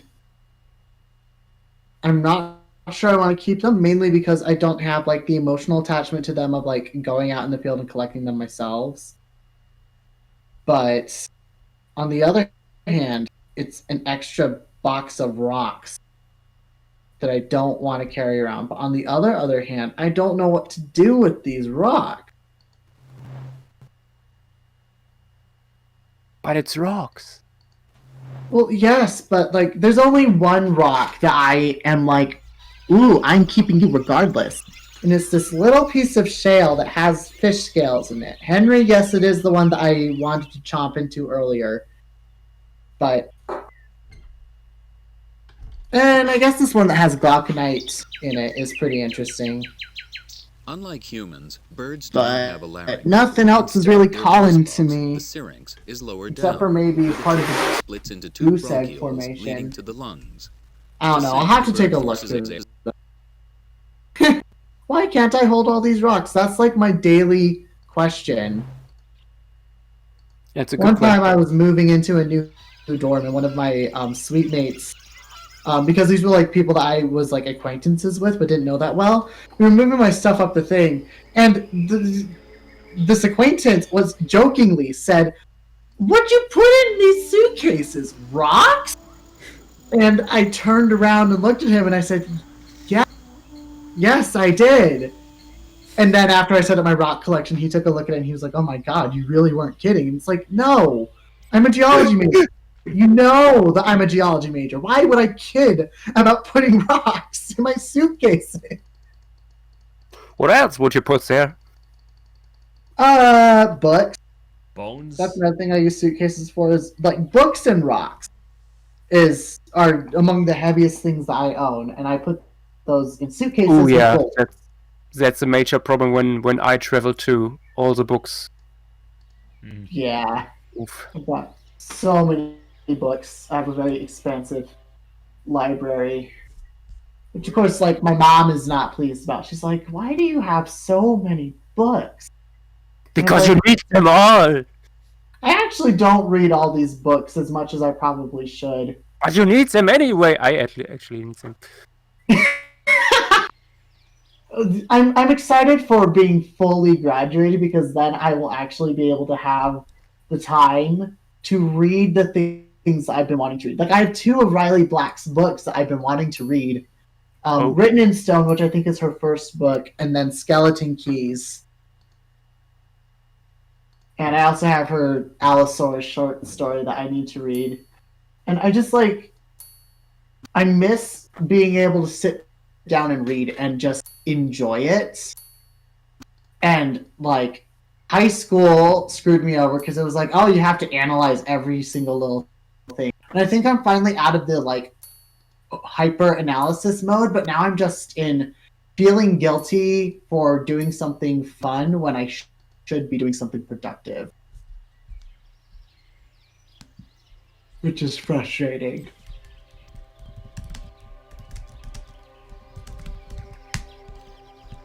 Oh god, the toucans, they're on screen. Toucan. The only birds that have proportions that rival the weirdness of pterosaurs. Yeah. You're right about that. Everything else in birds is proportion-wise just wannabe.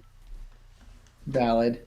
As I iterated earlier, toucans make me feel spite towards wild green memes for ecological themes. I love the group, but the toucan wars were just too much for me. That's something I missed. I like joined right. I'm not in that toucan group. wars. So. I'm in only one meme group, and that's enough. That's valid. I like being in multiple meme groups just because all of my meme interests are very niche. And they rarely ever fully cross over in ways that are satisfying. And they also go through like phases of being active on my cycle. So like recently I've been getting a lot of dandy memes for the dank Darwinian on my Facebook feed. And I love it. I love very niche memes about evolution.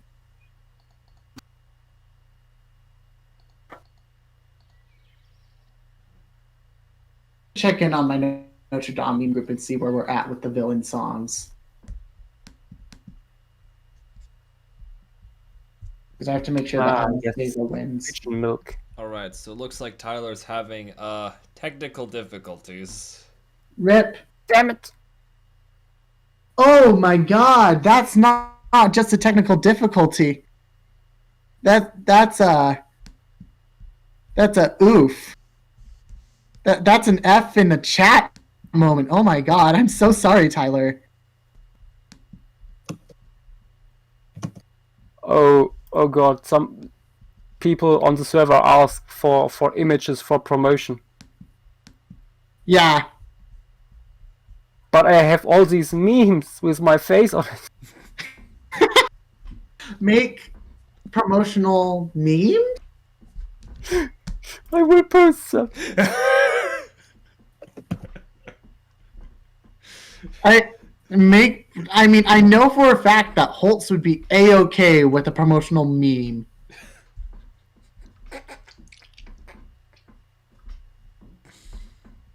Wait, oh my gosh, Tom. Oh, that's Holtz. Okay. I'm pretty sure.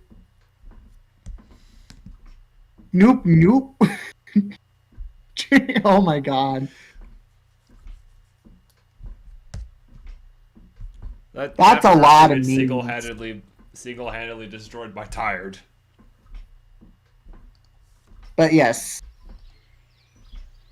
Oh, that picture of Professor Holtz holding the kitten is so cute. That should be the picture we use for his promotional. Agreed. Ooh, deadly talons.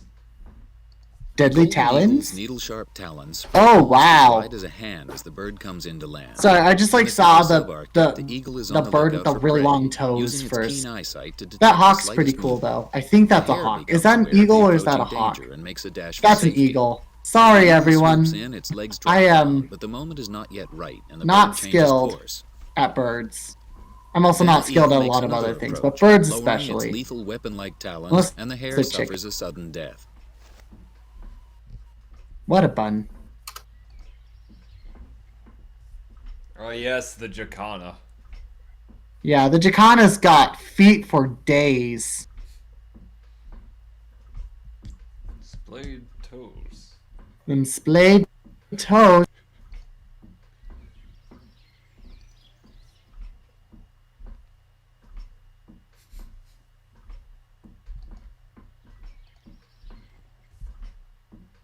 Ooh, another game.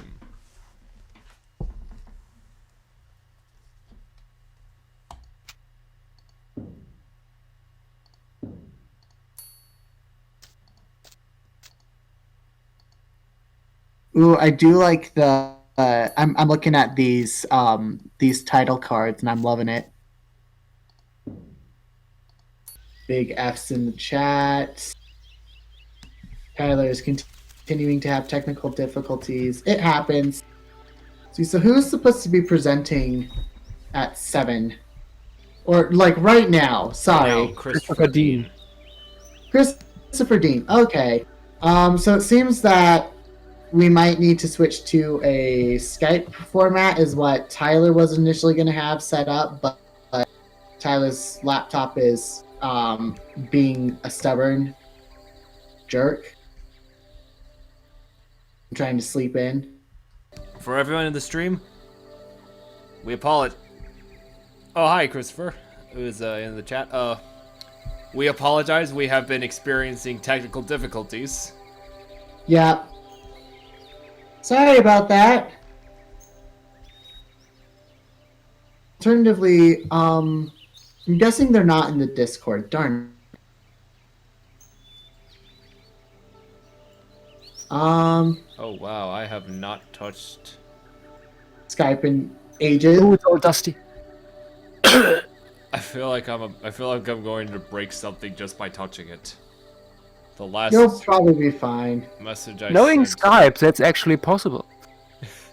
Okay. So Tyler has said that that Christopher, your team is welcome to stay overtime for your presentation because the slot immediately after yours is Tyler.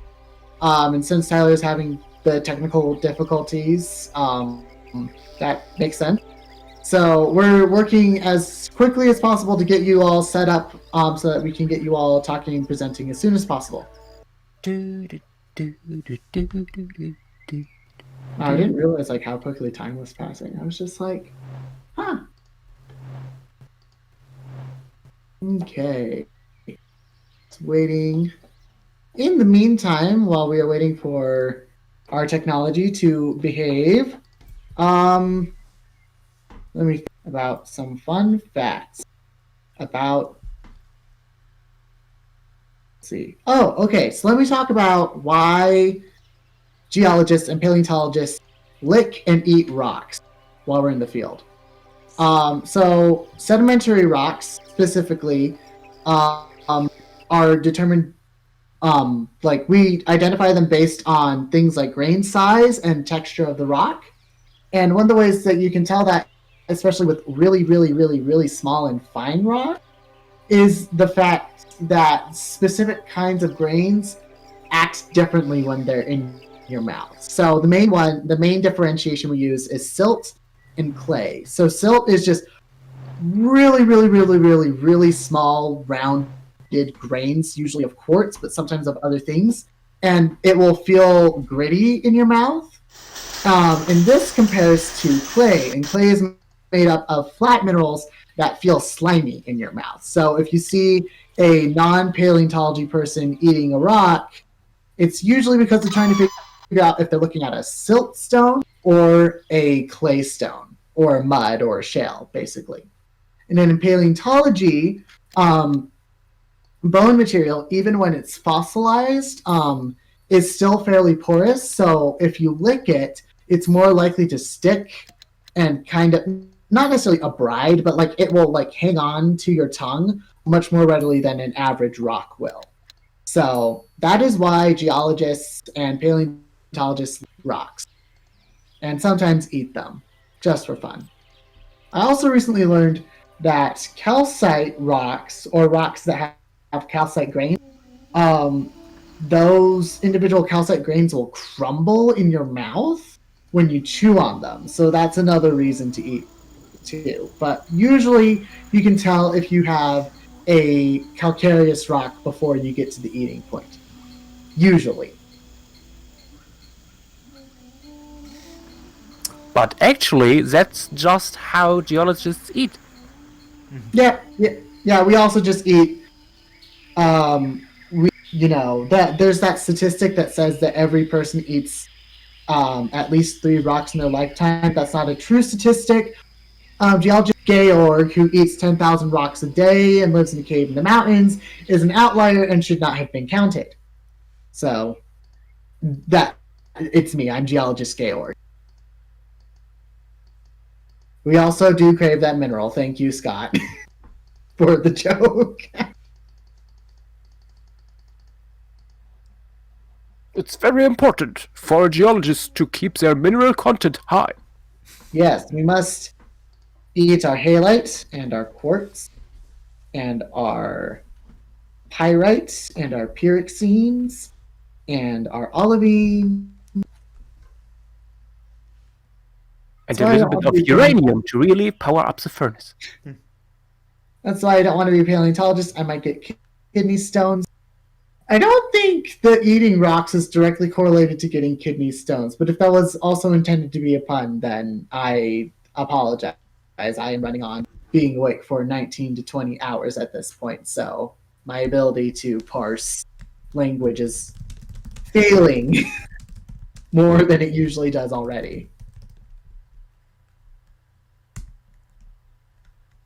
Gastroliths. Gastroliths. So, Yellow Panda, from my understanding, I am not a doctor of medicine at all whatsoever, so take what I say with a large chunk of halite.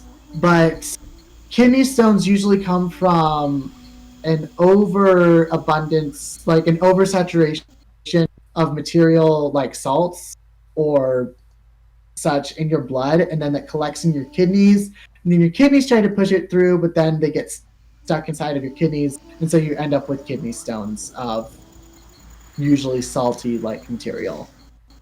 So unless you're literally eating like pounds of salts, you shouldn't be getting kidney stones from eating rocks.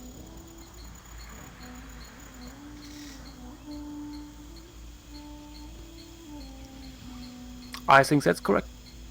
Yes, I think so too. I took a human biology class years ago, but I remember that being the cause for kidney stones.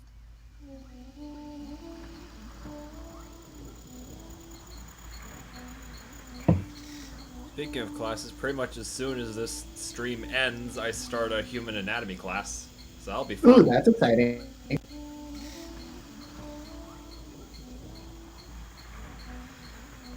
All right. We have tentative updates from Tyler. The laptop is back on, and I was going to try and rejoin.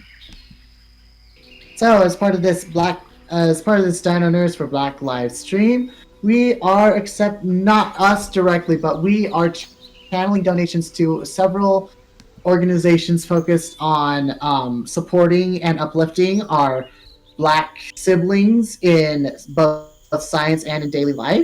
If you go to our About page, we will have a list of organizations that you can donate to. If you send a receipt to our email address, which is dinonerdsforblacklives@gmail.com. You can request specific questions to be asked at panels and talks that you want people or of people that you want to have questions answered from, as well as art requests from our art streams. We have a schedule that lets you know when specific things are happening with the time synced to your time zone and with the specific time slot that is currently happening highlighted separately from everything else aside from the beginning dates. Feel free to take a gander at that, figure out what you want to look at and what you want questions or answers for. And looking at the about for our... Nope, that's the website about. Never mind. Okay. So hopefully, things end up working. Give me a hot as planned. second. I'm setting up a Zoom for, or maybe not me doing it, but, Okay, because I think I'm gonna stop streaming here because I am pretty much about to pass out. Okay. Yeah, go ahead and go do that. I will talk Tyler through setting up the Zoom. All right. For the stream viewers, we will be back hopefully shortly. I'm gonna drop out for right now. So see y'all in the late afternoon Pacific time.